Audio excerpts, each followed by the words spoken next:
তুমি তোমার ভাবির কাছে যে কি সব উল্টাপাল্টা কথা কইছো কত? গহর তুমি বাড়ির মধ্যে যাও তো, নিজের সংসারে ভেজাল বাঁধা আর একজনের দোষ দিবার আইছাও না। আরে সুটকা ভাই, তুমি তুমি তুমি বুঝতেছো না। একটা মিথ্যা অপবাদ শুনে গহর চায় না, দুজনেই আমাকে তো ভুল বুঝতেছে। আমার সংসারে তো একটা অশান্তি শুরু হয়ে গেছে। কিসের অপবাদ, কিসের ভুল বুঝো আমি তো কিছুই বুঝতেছি না বেটা ভাই। সুটকা ভাই, তুমি নিজে শোনো, তুমি নিজে শুনে আগে বিচারটা করো। বিচার আচারের কথা পরে ভাবা যাবে নি, তার আগে আমি তোকে আগে সাবধান করে দিচ্ছি বেটা ভাই, আমার বোন নামে যেন কোনো উল্টাপাল্টা কথা না শুনি। তুই চুপ করো, কথাকে শুনবি দাও। আই বেটা ভাই, আপনি কোন তো কি হয়েছে? তুমি তোমার ভাবির কাছে যে আমার কথা কি কইছাও? আল্লাহ, গল্প গুজব করবি গেলে তো কত কথাই কওয়া হয়। কোনটার কথা বা আপনি করছেন? তবে মিথ্যে কথা কব না ভাই। আমি কথা কতি কতি কিন্তু আপনি যে একটা সিটার কিসিমের মানুষ সেটা পরাই ভাবির কাছে কয়ে ফেলাই। ভাবি অবশ্যই এলি খুব একটা সন্তুষ্ট না। আরে দূরে সিটার মিটার কোনো ব্যাপার না। এই ভেটা কিরাম মানুষ এই গ্রামের লোকজন জানে। হ্যাঁ, তাহলে কি জন্য বাড়ির পর তাড়িয়ে আইছেন? এই যে আবারও একটা ফাউল কথা কইলে। আরে আমি তোমার বাড়িতে তাড়িয়ে আসবো কে?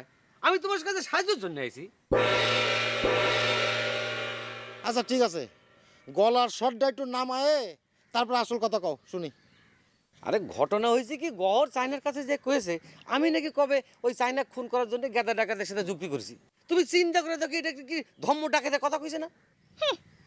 আমি যখন কই তখন শুধু ধম্ম ডাকাতি কথা হয়, তাই না? কামটা করার সময় মনে আসিল না? আপনার কাছে সব বেটা ছাড়া আমার চিনা আছে।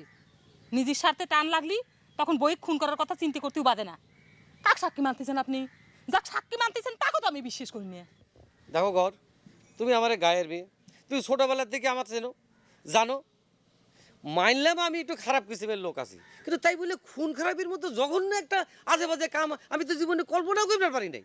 তাও আবার নিজের ঘরের বয়ে। সে কথা আমাক করছেন কে? আপনি যে শালা মঞ্জু, সেই তো সে নিজের মুখে সে কথা কয়ে গেছে। তো মঞ্জু কিরম সাংঘাতিক শাল তুমি জানো না? ওই শালা তো উঠতে বসতে মিথ্যা কথা কয়। বিশ্বাস করো গহরজান, ফুরুর পেটের সন্তানটা আসার পর থেকে আমি সত্যি চায়না খেতে দিতে চাইছিলাম, কিন্তু আমার সে ভালো লাগার স্বপ্ন তো সব ধ্বংস হয়ে গেল। উপরওয়ালা আমার অনেক শাস্তি দিচ্ছে, তুমি আর তার উপরে চায়নার মনটা নষ্ট করে দিও না। আমি আমার শাস্তি দিছি।